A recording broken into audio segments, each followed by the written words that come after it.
In this video, we are going to add some styling to our application. As it stands right now, we are done with the main logic for the first part for this project, and that is performing CRUD operations. So in this video, it's going to be optional, and you can use any CSS framework or library of your choice. For this one, we are going to use Tailwindcss and React icons. And for this, I'm going to provide all the templates for you, so you don't need to be familiar with Tailwindcss to be able to continue. And one more time, this is optional. So let's go ahead and install Tailwindcss. If you go to tailwindcss.com, go ahead and click on Get Started. And over here, we can use the CDN or we can follow the framework guides. So click on the framework guides.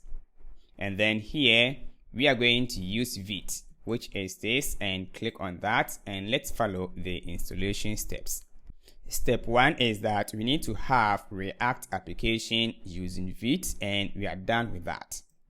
Next step is we need to install Tailwindcss. So over here, click on this icon and back to the project, clear it, shut down instead, and then paste that, and let's wait.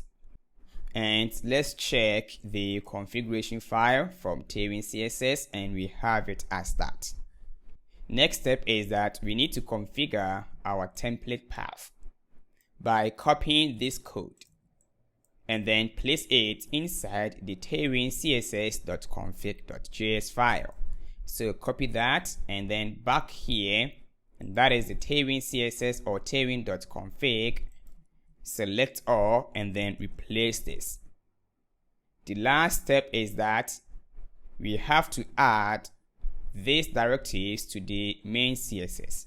So I'm going to copy this and then back to the index.css. Make sure to remove everything and then paste that. And let's go ahead and require this CSS. So let's get back to the main. And we have the import here. So let's go ahead and run this application as that. And let's refresh it. All right, as you can see, something has changed. And let's go ahead and install React icons. So here, copy this and then back to the terminal, shut down and paste that. And that is npm install react-icons and --save and then enter. All right, we are done with that.